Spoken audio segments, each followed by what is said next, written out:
자, 풀림 시리즈 그 16번째 시간, 오늘 주신 본문의 말씀 가지고 이해하면 간단하게 풀린다.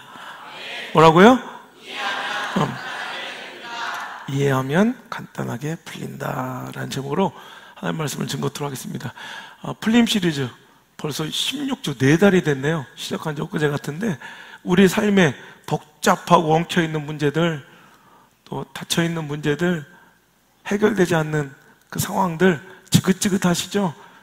이번 풀림 시리즈 가운데 풀려진 역사가 있을지어다. 여러분, 꼬여있고 엉켜있어서 좀처럼 풀리지 않는 여러분 관계의 문제, 물질의 문제, 상황의 문제, 영적의 문제들이 이번 말씀 받고 말씀 붙들고 말씀대로 살아가서 마치 실타래처럼 술술술술 풀릴지어다.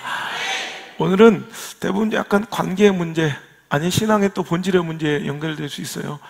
오늘 주제는 이해예요. 이해. 우리가 이해만 하면 모든 엉켜있던 문제들이 오히려 간단하게 풀린다는 거예요. 여러분, 이해가 뭐냐? 이해는 첫 번째로는 기준을 상대방에게 주는 거예요. 우린 대부분 살아갈 때 기준, 사고와 판단, 결정의 기준이 나에게 있어요. 근데 그 기준을 상대방에게 주는 거예요. 그게 이해예요. 그러니까 상대방의 기준으로, 상대방의 관점에서, 상대방의 입장에서 생각하고 판단하고 바라보는 거, 이게 이해예요. 그 이해가 있을 때 우리 삶의 모든, 특히 교회 안의 갈등들 싹 다 풀립니다. 여러분, 풀리시길 바랍니다. 두 번째로 이해는 내가 일부분만 알고 있는 것으로 판단하지 않는 것, 그것이 바로 이해예요. 여러분, 내가 모르는 부분이 있다는 걸 인정하는 것, 여러분, 이게 바로 이해일진데, 여러분, 내가 아는 작은 부분만, 한 면만 보고 여러분 그 사람과 상황을, 또 그 조직과 공동체를 판단할 것이 아니라 이해하려고, 즉 온전히 알려고 노력하시는 성숙함이 있길 주 여러분 축복합니다. 모든 것에 다 관련되고 다 연결되는 말씀인 것 같아요. 제가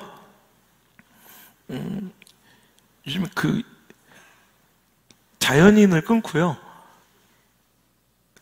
즐겨보는 게 골목 식당하고 또 개 관련된, 세상에 나쁜 개는 없다, 이런, 모두 다 핵심 주제는 변화예요. 변화. 그 백종원 씨 보면서, 또 그 개 전문가들 보면서, 야, 저 개도 저렇게 변화가 되는데 어째 저것들은 이렇게 변화가 안 될까 싶으면서, 내가 무능해서 그런가, 그러면서 굉장히 목회자로서도 많이 배울 것도 많고 또 도전도 많이 받는 프로예요. 그 중에서 이 개 프로 보면요, 참 이거 왜 저런지, 내 기준으로는 그건 즉각 처형이야. 그런데 그걸 또 변화시키는 이런 프로그램, 전문가가 오면 변하지 않을 것 같은 그 개가 진짜 거짓말처럼 변하는 모습을 봐요. 근데 같은 프로그램은 아닌데 그 비슷한 류의 프로그램이 많아요. 개과천선이라든지 또 동물 극장 이런 것들 많은데, 이번에 제가 얼마 전에 봤던 프로그램 중에 동물농장이라는 프로그램에서 나온 호피라는 개의 이야기예요. 제가 설명하는 것보다 그냥 화면 영상 한번 2분짜리 한번 보여드릴게요. 자, 틀어주세요. 저놈이에요, 바로.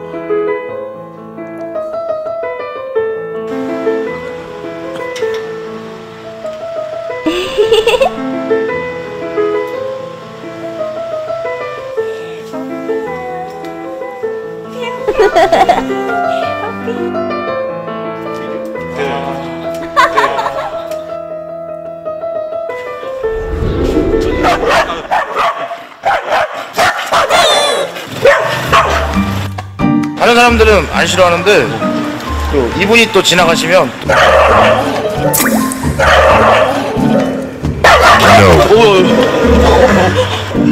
No. 30년 기사들 중에 유독 정남이한테만 그래. 한 50m부터 소리가 엔진 소리만 나도 알고서는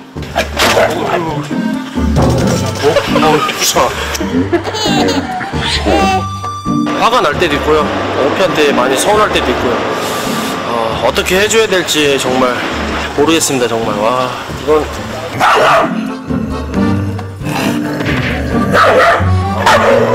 미안해.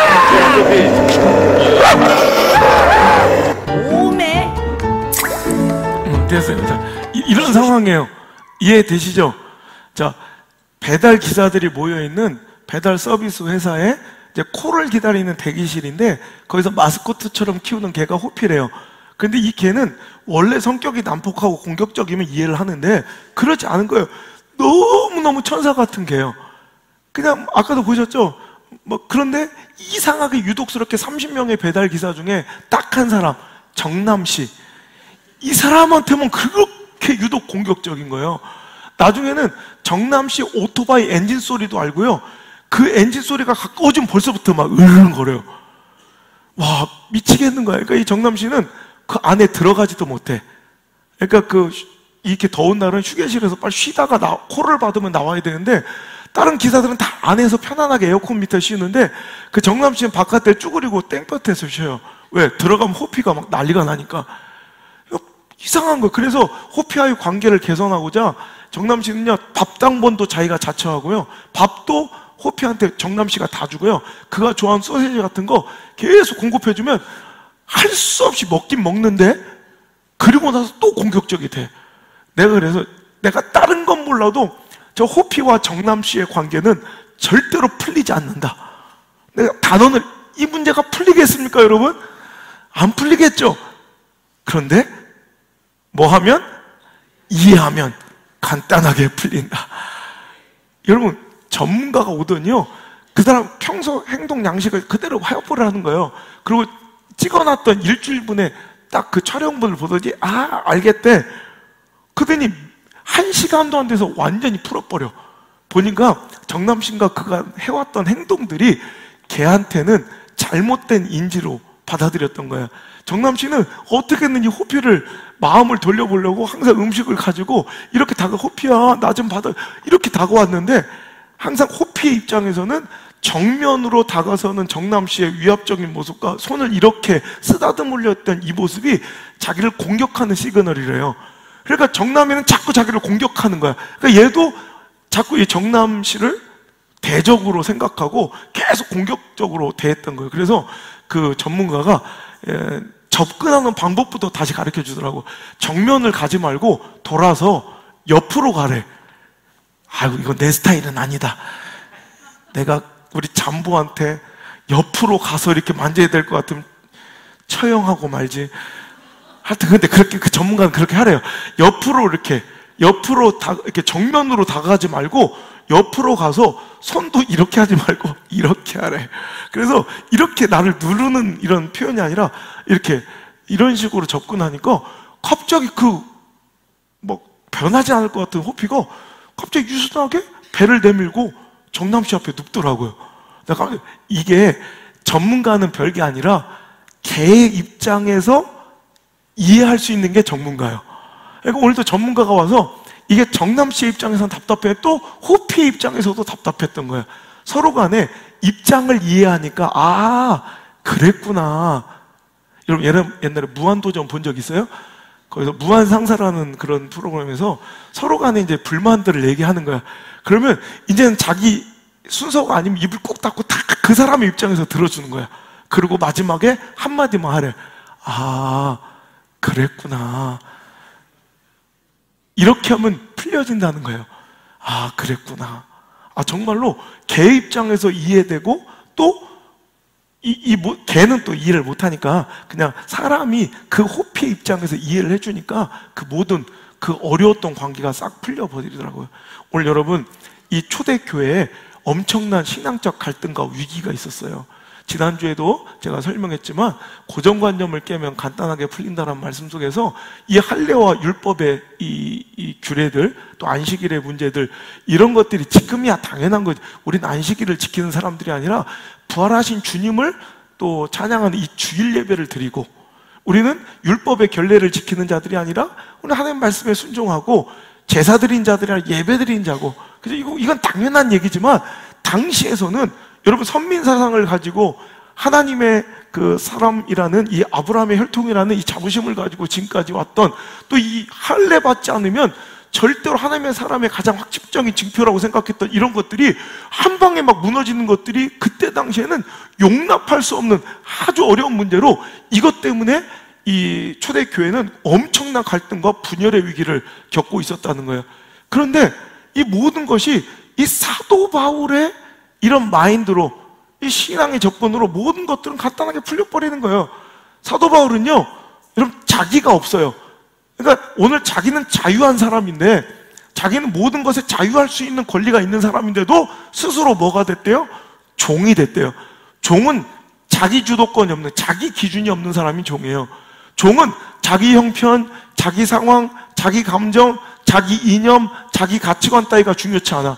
주인의 말씀이, 주인의 뜻이 자기의 뜻이 되는 완벽하게 자기의 기준과 잣대를 내려놓은 사람이 종이에요. 그러니까 이 사도 바울은 자기가 주인, 자주권을 갖고 있지만 그것을 스스로 포기한 채 오직 하나, 복음을 위해서, 하나님의 일을 감당하기 위해서 그냥 여러 카멜레온처럼, 이게 부정적인 의미로 어디서나 가보 박쥐새끼처럼 타협하는 의미의 카멜레온이 아니라 그는 여러 사람의 모습으로 나타날 수 있어.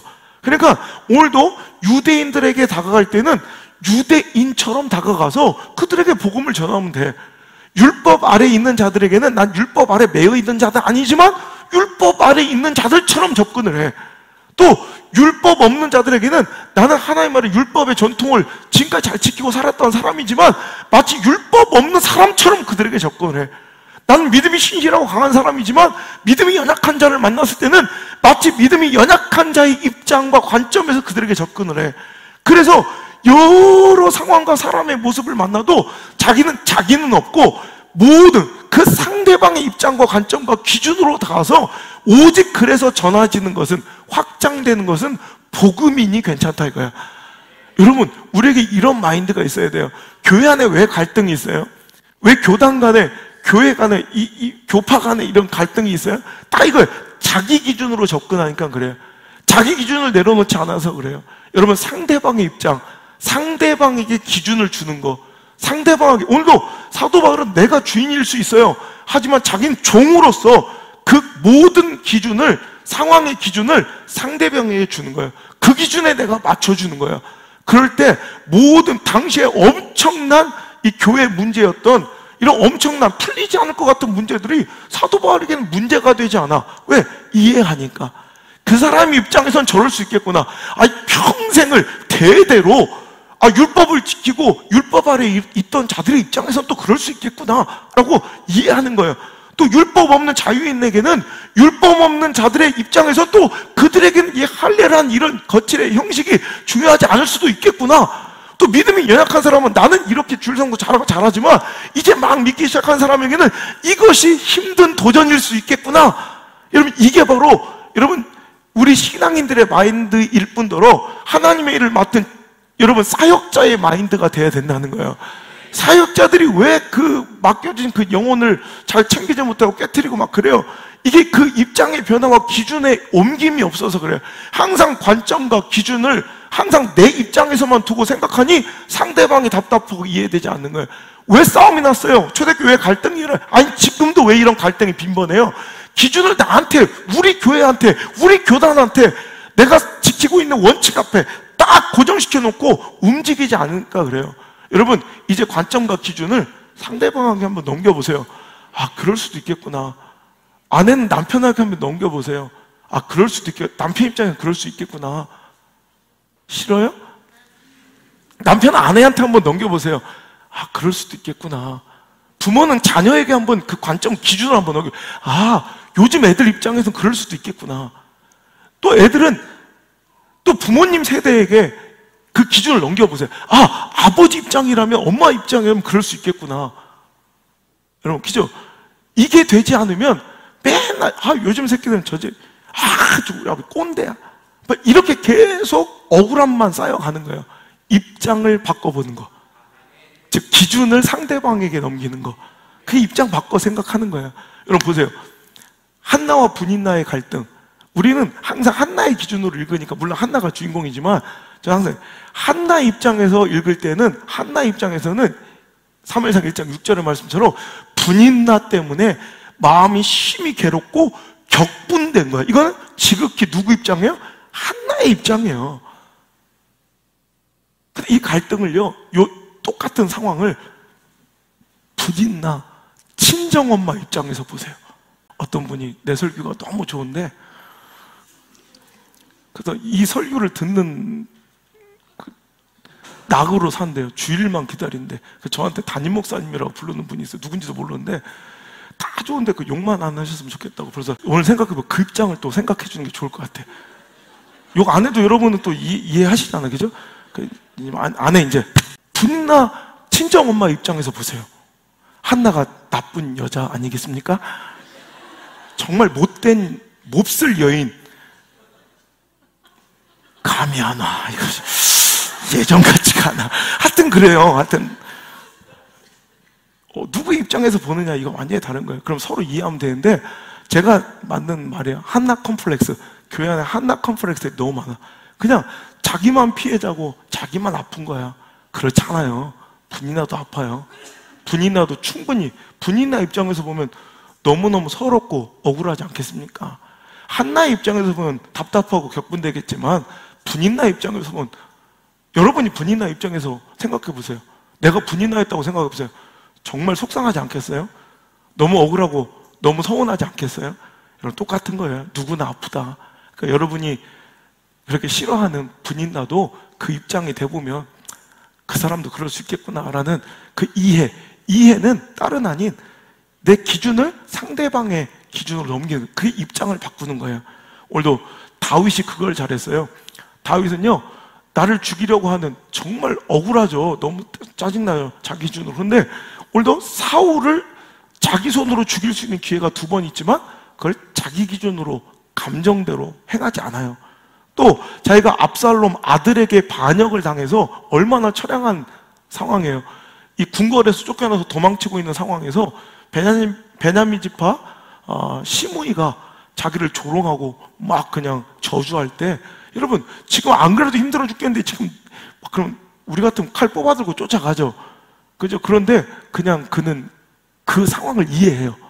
그 시므의 입장에서 그는 베냐민 지파의 또 사울의 왕족이에요. 친족이에요. 그러니까 만약에 유다 지파가, 즉 다윗이 왕위에 오르지 않았다면 그들은 왕족이었을 사람이야.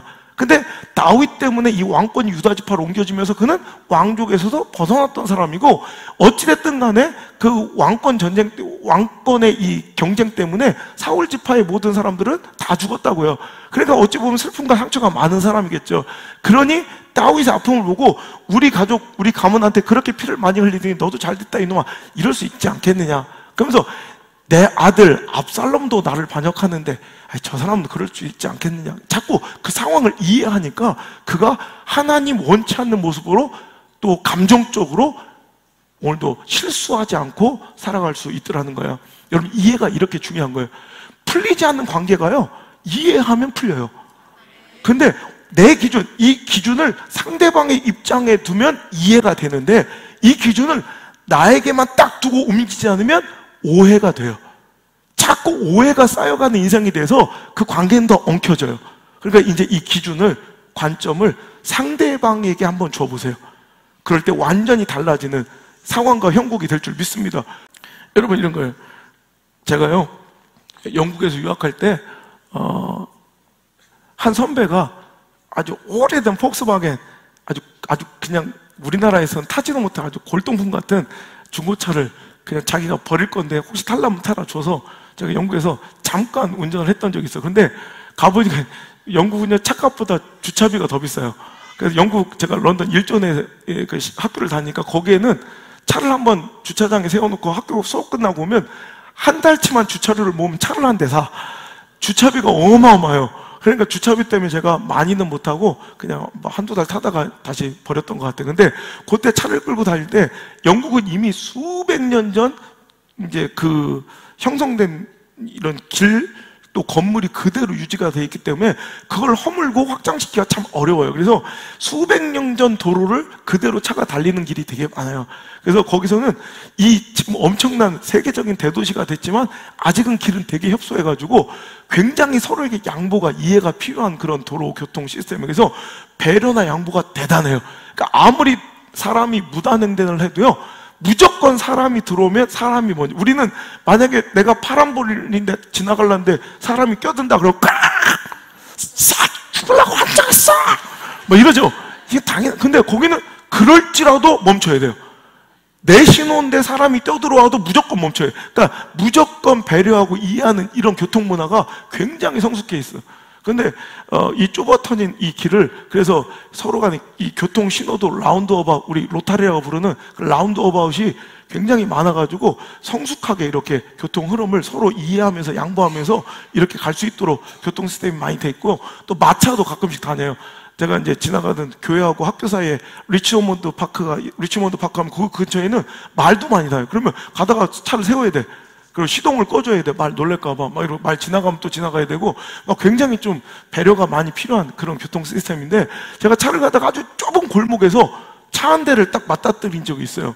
그러니까 저는 원래 뭐 운전할 때 뭐 이렇게 막 이렇게 공격적이지 않아요. 그냥 원래 그냥 웬만하면 양보하고 피해주는 스타일이라 당연히 난 피하려고 딱 했는데, 앞차가 저랑 부딪힌 그 차가 이 영국 중에서도 아일리시 계통이 약간 거칠어요. 아일랜드 사람, 아이리시 사람들이 좀 약간 호전적이고 약간 거칠어요. 그리고 옛날에도 한번 나랑 이렇게 좀 부딪혔던 이런 경험이 많아서 문신이 가득한 얼굴 백인에 아주 뚱뚱하게 이렇게 우악스럽게 생긴, 누가 봐도 되게 인종차별주의자처럼 생겼더라고. 근데 그놈이 내가 그냥 난 당연히 이렇게 쫄아서 그런 게 아니라, 나 원래 잘 피해주는 사람이 원래 그 양보를 원래 그냥 피해주려고 딱 하는데, 내가 핸들을 꺾고 있는데 갑자기 그 양반이 나한테 쌍라이트를 파파파파 키는 거야. 거기서 내가 약간 돌았어.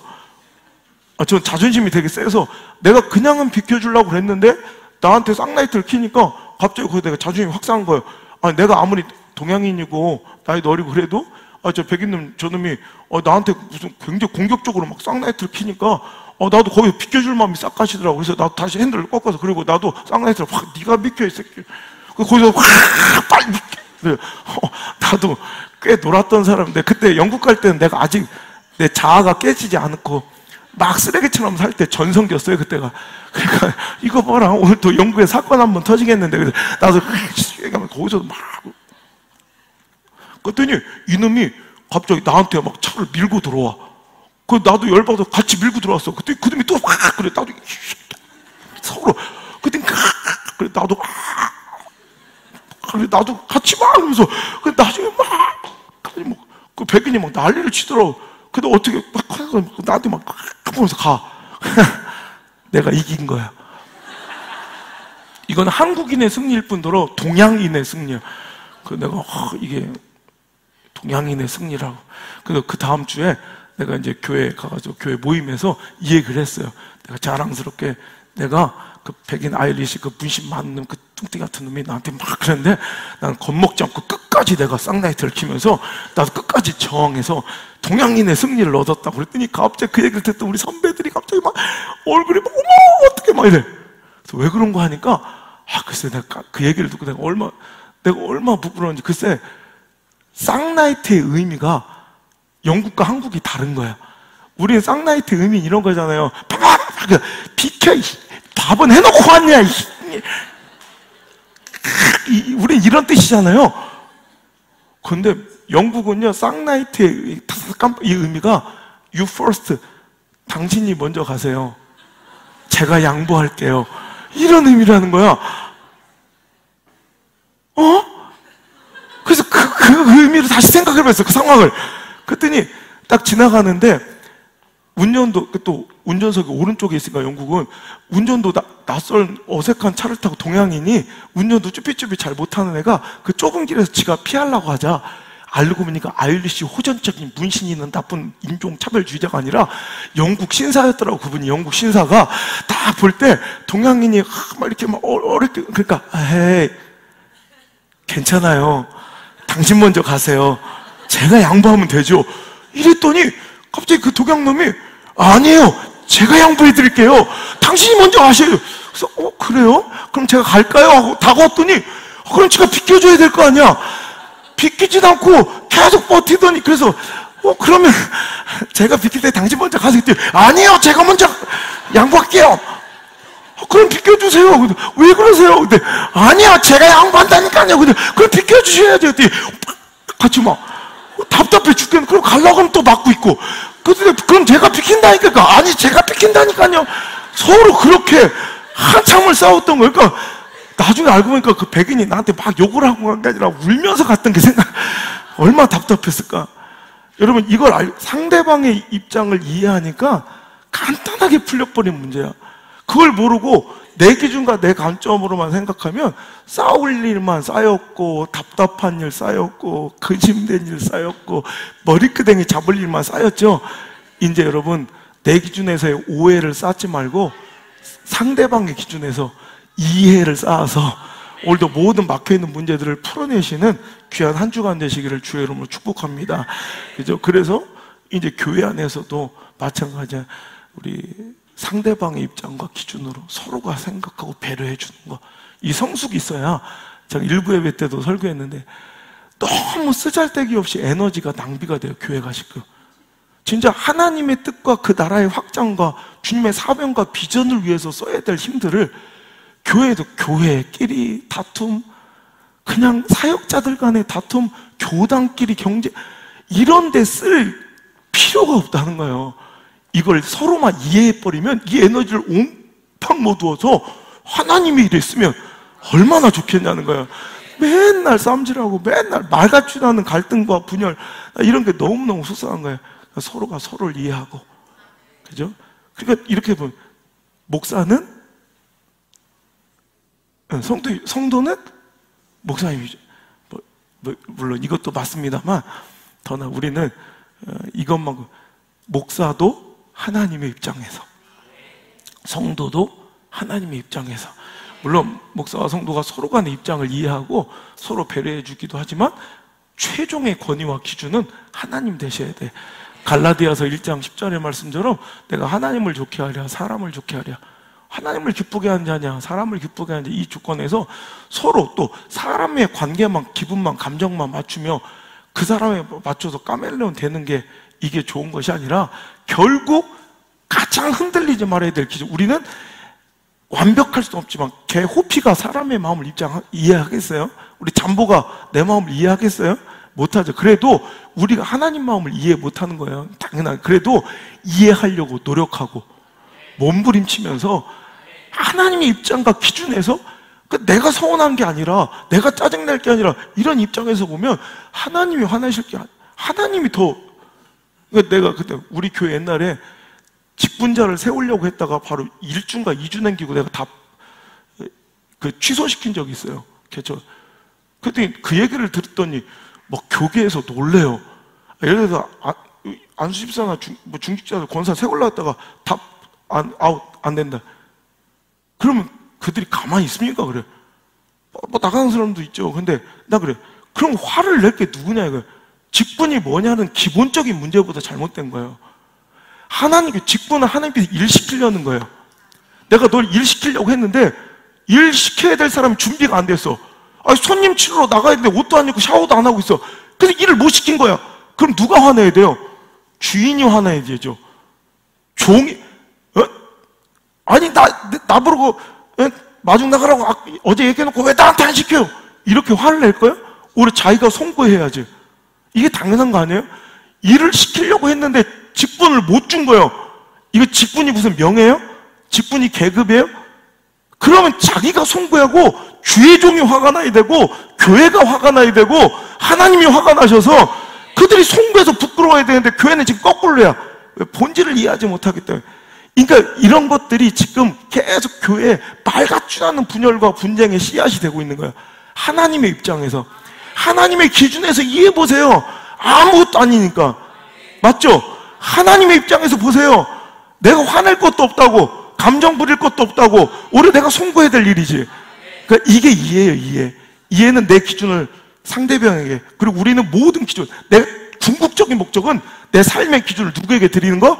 하나님께 드리는 게 그게 가장 잘 사는 인생이에요. 하나님의 입장을 이해하려고. 그게 믿음이라니까. 결국 믿음은 뭐라고 했어요? 내게 주어진 상황과 처지와 행편을 하나님의 관점으로, 하나님의 시선으로 이해할 수 있는 영적 해석 능력이 믿음이에요. 그러니까 오늘도 믿음이 좋다는 것은 자꾸 하나님의 기준으로 이해하려고, 하나님의 기준으로 생각해보고 해석하려고 노력하는 게 믿음이에요. 그게 이해가, 하나님을 이해하게 되는 거고, 주의 종을 이해하게 되는 거고, 말씀을 이해하게 되는 거예요. 이해하면 풀린다니까? 오해하고 있으니까 그렇지. 오히려 그 오해가 무너지고, 이해가 시작되는 아름다운 축복이 있을지어다.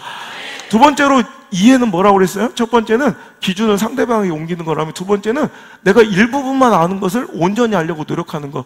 그러니까 일부분만 아는 것을 가지고 판단하고 결정하고 선택하고 생각하는 게 이게 바로 오해. 그래서 우리 아까 개 얘기한 김에 개 얘기 한 번만 더 할까요? 우리 마음엔 못된 개 2마리를 키우고 있댔고 키우지 말아야 돼. 그러니까 그 개가 사납게 호피처럼 지저대서 좋은 사람과의 관계를 깨뜨리고 있다는 거예요. 그 개 이름이 한 마리는 편견이요. 또 다른 한 마리 이름은 선입견이야. 이 편견과 선입견이 너무 사납게 지저대서 사람들이 다가올 수 없고 말씀이 다가올 수 없고 주의 종이 다가설 수가 없어. 그래서 이번 말씀, 이번 풀림 시리즈 가운데 당신이 마음속에 잘 기르고, 왜 이렇게 미움과 혈기, 이게 그 개들의 사료거든. 자꾸 먹이는 거야. 그때 그 편견과 선입견에 등치가 태민이 아버지만 해져가지고 이제 웬만한 건 다 물어뜯을 수 있어. 웬만한 걸 다 이기게 생겼다니까. 당신의 생각과 사고와 마음을 완전히 장악했다니까. 빨리 이제 처분하셔야 돼. 우리가 키워야 될 개는 편견과 선입견이 아니라 백문이 불여일견이다. 아이고 배야. 내가 경험해보고 직접 만나보고 온전히 그 사람을 이해하고 나서 생각하고 판단해도 늦지 않아요. 근데 우리는 어줍지 않게 내가 알고 있는, 내가 보고 있는 일부분만 보고 그것을 다 판단해. 여러분, 그러면 안 된다는 거예요. 선입견과 편견이 아닌 내가 몰라서 그래. 그 사람도 내가 잘 몰라서 그래. 가까이 가서 그 사람 입장에 보면, 저도 멀리서 옛날에 이런 집회나 이런 부흥의 세계를 저는 전혀 몰랐잖아요. 그리고 큰 대형교회 목사님들 만날 일이 없었는데 지금은 오늘도 생일 축하한다고 이렇게 장경도 목사님이 아주 연락 오셨더라고.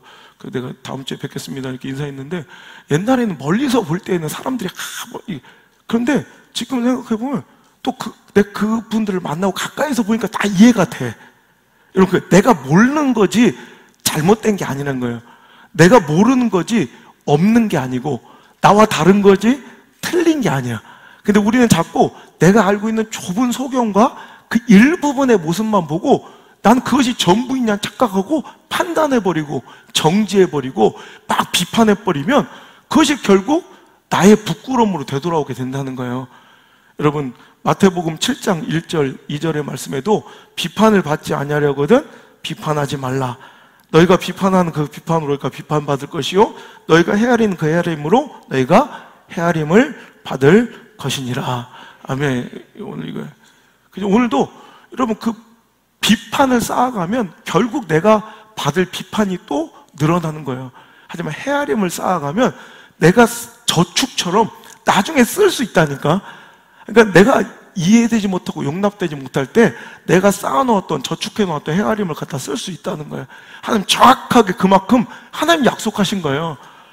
여러분, 정확하게 내가 그 용서와 헤아림을 받을 수 있는 그 대상이 또한 될 수도 있다는 거예요. 여러분, 편견이 얼마나 무서운가.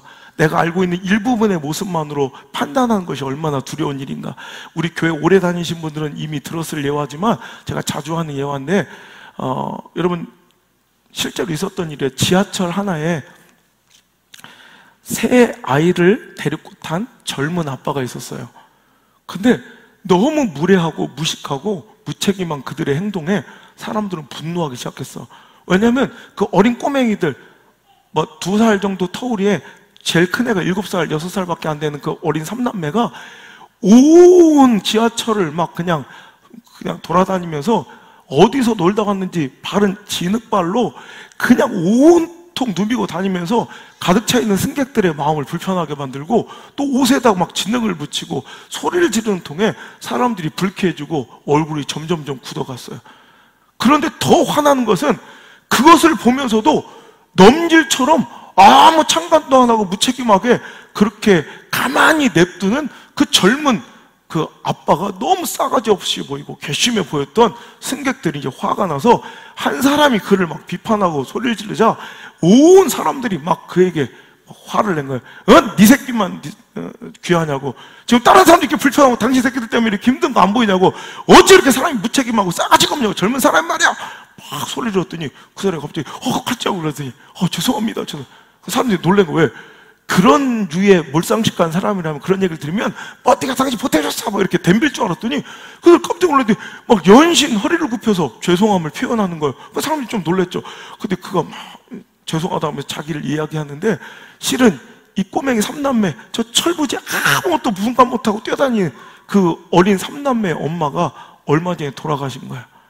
자기 아내가 이 생떼 같은 자식들을 두고 먼저 죽은 거예요. 그 어머니의 장례를 치르고 마지막에 그 묘지에 갔다가 그래서 그 아이들이 흑발이었던 거예요.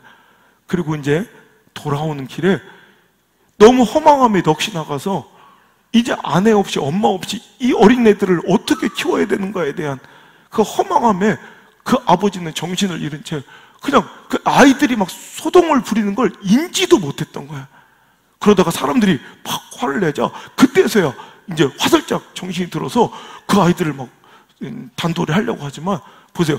아이들은 계속해서 소리를 지르며 진흙발로 그 지하철을 뛰어다니고 소나를 부리고 사람들에게 피해를 주고 있는 상황과 처지와 형편은 똑같은데 딱 하나 달라진 거. 사람들이 이해를 한 거야. 상황은 똑같아요. 방금 전이나 지금이나 아이들은 요란스럽고 흑발로 막 돌아다니고 사람들을 괴롭게 하고 힘들게 하지만 상황은 똑같은데 사람들이 그 아이들을 안아주기 시작하는 거야. 그 지하철에 타 있던 사람들이, 승객들이 그 어린아이들을 격려해주고 안아주고 어떤 이들은 눈물로 그를 기도해주고 축복해주더라는 거예요. 우리가요 화를 내고 갈등하고 분열한 이유는 상황의 문제라고 생각하고 몰상식의 정도라고 생각해요. 아니에요. 이해의 유무일 수 있어요. 상황과 처지는 그대로이지만 이해의 유무에 따라 상황이 그대로인데도 용납할 수 있잖아요. 오늘도 여러분 내가 이해하지 못하고 용납하지 못하는 부분이 있걸라 내가 모르는 무엇인가 저 사람과 혹은 상황에 어떤 이유가 있겠지라고 성숙하게 한번 그 공간을 좀 남겨두시고 선뜻 먼저 판단하거나 정죄하거나 비판하지 않고 우리도 좀 기다릴 줄 아는 그런 성숙함이 우리에게 있기를 주의 이름으로 소망합니다. 세계적으로 유명한 경영인들 마이크로소프트의 빌 게이츠와 여러분 오마의 현인이라고 불려지는 여러분 투자의 귀재 워렌 버핏이 어느 날 인터뷰 가운데 당신이 가장 존경하는 사람이 누구입니까? 여러분 존경받는 사람들이잖아요. 빌 게이츠나 워렌 버핏이. 근데 그 사람들에게도 롤모델과 존경받는 사람이 있을 거 아니야. 그 물어본 거예요. 근데 놀랍게도 이 빌 게이츠와 워렌 버핏에게 롤모델로 지목된 동일한 사람이 있었어요. 이런 빌 게이츠, 워렌 버핏이 똑같이 그 사람을 내 인생의 모델이라고 지명했다는 거예요. 그 사람 이름이 바로 찰스 핀이라는 사람이에요. 별명이 척인데 그냥 척핀이라고 불리는데 이 찰스 핀이는요 우리가 얼마 전까지만 해도 수전노, 지독한 구두쇠의 대명사예요. 돈은 많이 벌었어요. 경제공황이 채 끝나지도 않던 그때 태어나서 이민자 가정에 아주 지긋지긋하게 어려운 가정에 그 아이는 가난이 너무 싫은 거야. 이 기질이, 사업가 기질이 있었던 것 같아. 10살 때부터 크리스마스 카드를 이게 도매로 떼어다가 제작을 해가지고 10살 때부터 크리스마스 카드를 팔기 시작했고요. 그가 코넬 대학교 다닐 때는 공부는 좀 잘했어요. 코넬 대학교 다닐 때는 자기가 학교를 다니면서 샌드위치를 팔아가지고 장사를 했을 정도로 그 사업 자금을 모아서 29살 때 자기 친구들과 공동으로 창업한 회사가 여러분 잘 아시는 세계적인 면세점 체인, 여러분 세계적인 면세점 체인인 DFS라는, 왜 면세점 가보면 DFS 이렇게 많이 써있죠. 그 세계적인 면세점 체인을 공동 창업해서 40대 억만장자가 이미 되었어요. 어마어마한 사람이에요. 근데 그 사람의 항상 악명 높은 별명은 수전노. 그렇게 돈이 많은데 어마어마한 부를 누리면서도 하나도 쓸 줄 몰라. 그래가지고 이런 평생을 이 14,000원짜리 이런 아주 허름한 시계를 차고요. 또 뭐 어디 하나 하더라도 옷도 한 30년 된 옷을 입고요. 자기 딸내미가 전화를 오래 쓰자, 유명한 일화인데 전화를 오래 쓰자 뭘 종이를 이렇게 갖다 내놓더래요. 보니까 그 딸내미가 전화를 해서 보니까 가장 가까운 근처에 공중전화 박스까지 가는 약도를 그려서 딸한테 이렇게 내밀 정도로 그 정도로 수전노예요. 완전히. 그러니까 사람들이 이를 갈며 그 사람을 싫어해서 부정적인 비판적인 예화의 주인공으로 자주 등장했던 사람이 바로 찰스 핀이에요. 근데 그가 어떤 법정 분쟁에 휘말려 가지고 검찰이 이제 압수수색을 펼치며 그 회사의 회계장부를 털기 시작했어요.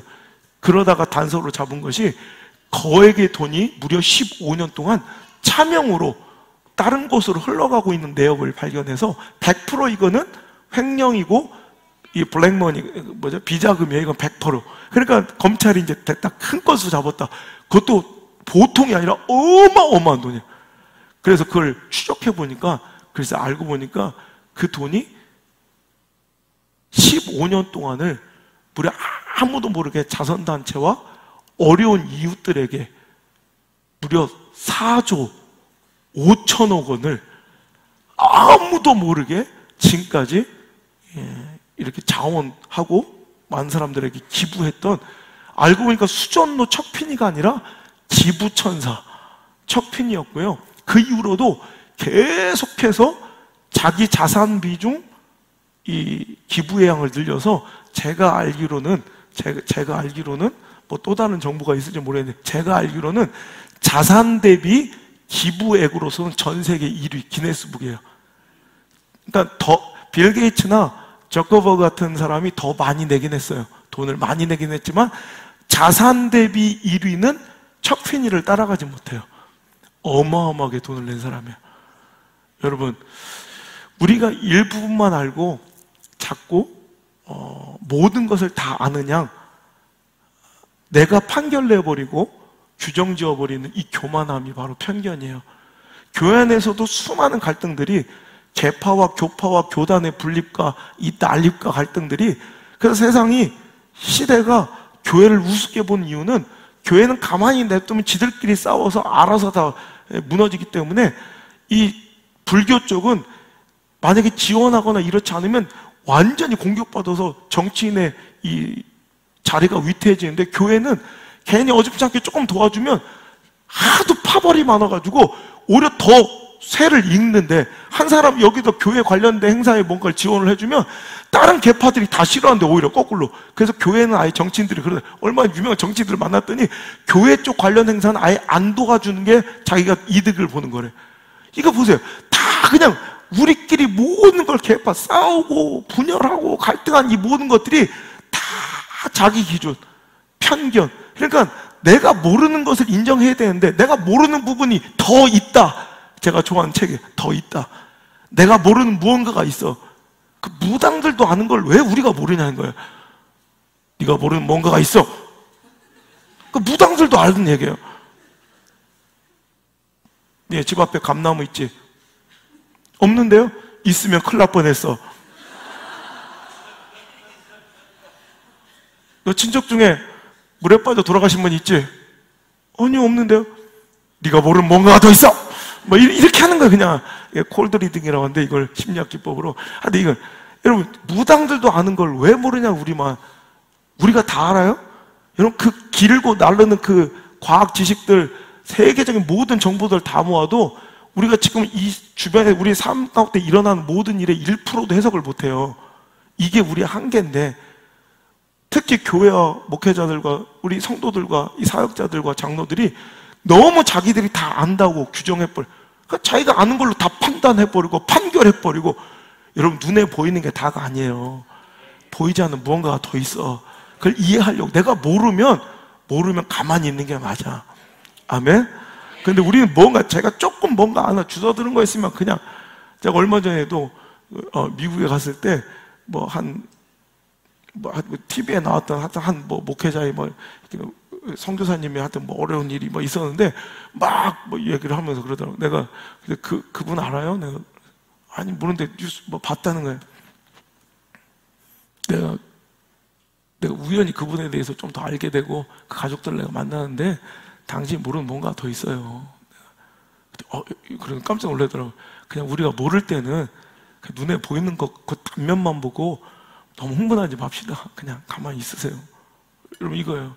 오늘도 우리가 아는 건 일부분이에요.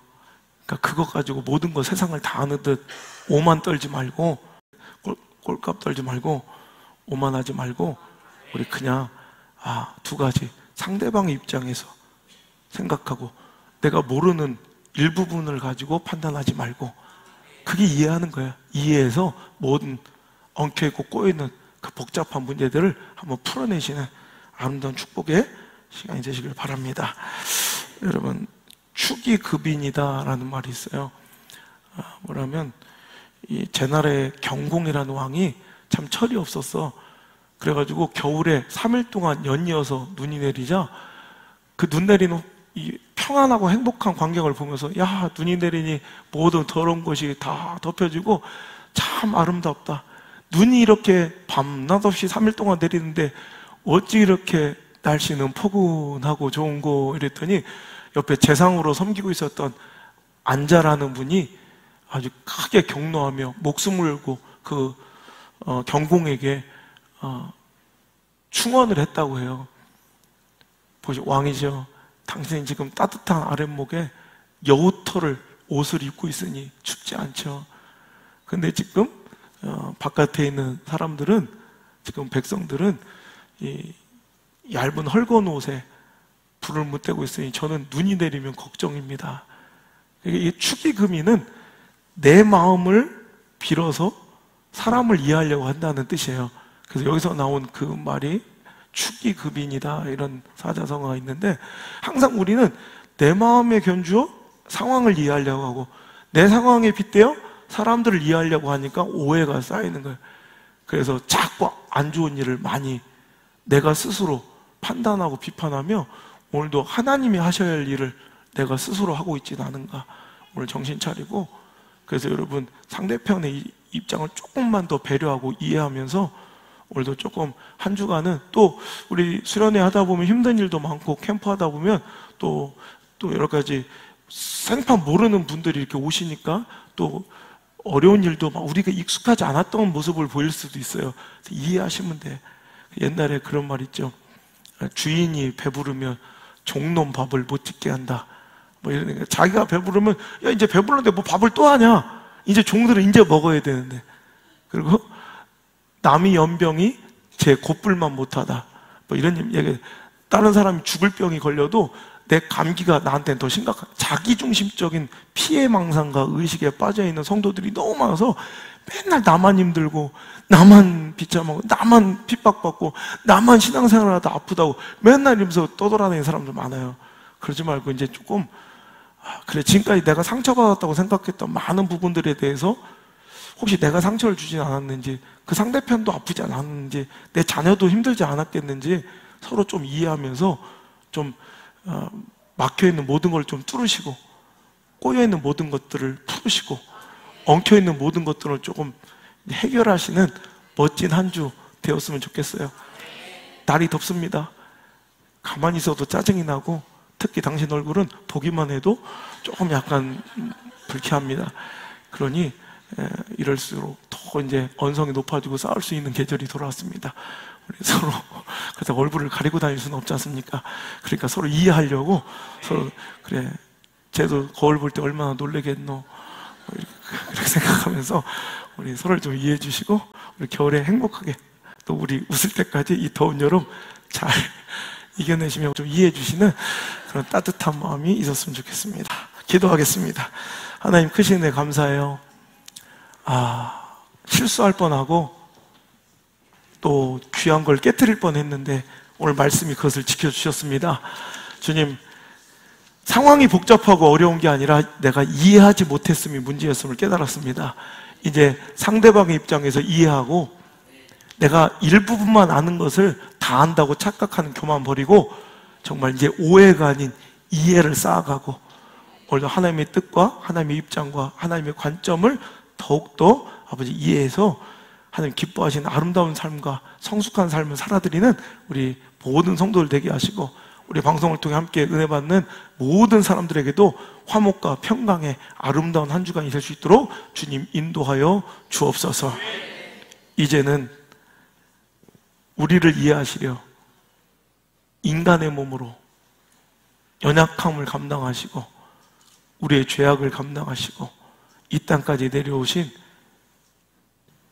예수님의 은혜와 독생자 아들을 우리에게 주심으로 용납할 수 없는 원수된 우리와 화목해 주신, 화해해 주신 우리 아빠 아버지 하나님의 크고 놀라운 이해 못할 큰 사랑과 오늘도 그 좋으신 우리 하나님 예수님의 뜻대로 살아갈 수 있도록 우리의 삶의 발걸음을 지도하시고 인도하여 주시는 보혜사 성령님의 그 잡으신 세밀한 손길이 오늘 이 자리에 나와 오해 대신 이해를, 편견 대신 선입견 대신 오늘도 내가 경험하고 온전히 알려는 노력으로 살아갈 것을 결심한 사랑하는 모든 교우들 머리 위에와 방송과 영상을 통해 함께 예배하는 모든 사랑하는 주의 백성들 머리 위에 저들의 가정과 생업의 터전과 특별히 저들의 자녀들 위해 그 인생 위에 이제부터 떠나가지 마시고 1초도 떠나지 마시고 1초도 떠나지 마시고 영원토록 함께 계시기를 간절히 축원하옵나이다. 아멘.